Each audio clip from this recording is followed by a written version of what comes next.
Hello everyone, welcome to my YouTube channel fashion and beauty.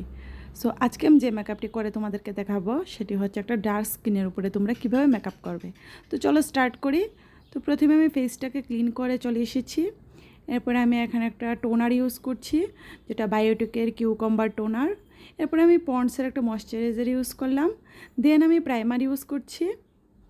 So এটাকে আমি blend করে নিলাম খুব ভালোভাবে।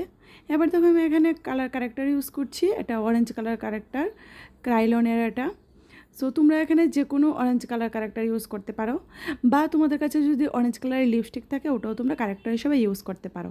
তো যেখানে যেখানে ডার্ক স্পট আছে ওই জায়গাগুলো হাইড করে নিলাম আমি কনসিলার দিয়ে। দেন আমি বিউটি ব্লেন্ডার দিয়ে ব্লেন্ড করে নিচ্ছি। তো এবার আমি দেখো ডার্মা কনসিলার নিয়েছি। তো এটা শেড নাম্বার হচ্ছে D5, এটা আমার স্কিন শেডের। তো তোমরা তোমাদের স্কিনের থেকে এক শেড বা দু শেড ডার্কও এখানে ইউজ করতে পারো স্কিনটাকে নিউট্রালাইজ করার জন্যে। অনেক সময় দেখবে মেকআপ করার পর মেকআপটা কালো হয়ে যায়। তো তোমরা যদি অরেঞ্জ কালার কারেক্টার লাগানোর পরে এইভাবে একটা ডার্ক কালারের কনসিলার লাগাও তাহলে দেখবে এই প্রবলেমটা আর হবে না। এবার আমি দেখো পিএসসির একটা HD ফাউন্ডেশন ইউজ করছি।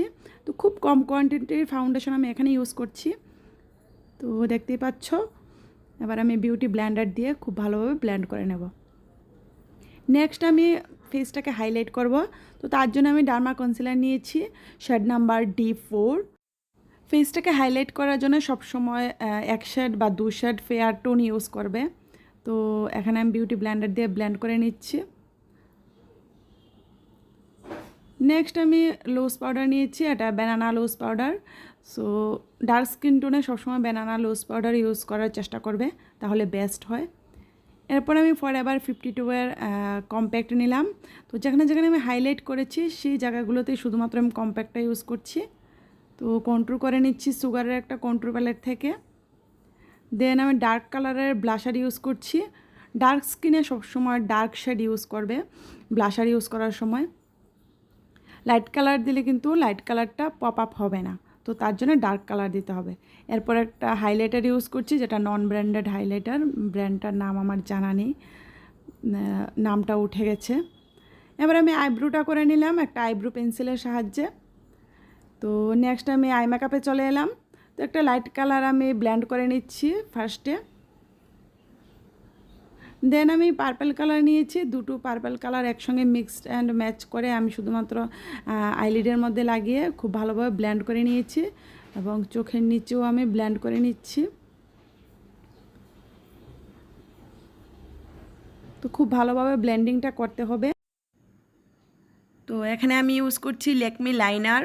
তো এটা আমি আইসের মধ্যে লাগিয়ে নিলাম। এরপরে আমি একটা কাজল লাগালাম এবং কাজলটাকে আমি স্মাচ করে নিচ্ছি একটা ব্রাশের সাহায্যে। এরপর আমি এখানে ল্যাকমির লিকুইড লিপস্টিক ইউজ করছি, যেটা ডার্ক শেডের। তো তোমরা যে কোনো লিপস্টিক ইউজ করলে ডার্ক স্কিনে একটু ডার্ক কালার দেবে। এরপর আমি ওয়েট অ্যান্ড ওয়াইল্ডের ম্যাট ফিক্সার ইউজ করলাম। তো এই হলো আমার ফাইনাল লুক। কেমন লাগলো প্লিজ কমেন্ট করে জানিও, আর ভালো লাগলে আমার চ্যানেলটাকে সাবস্ক্রাইব করো। So thank you for watching, bye by.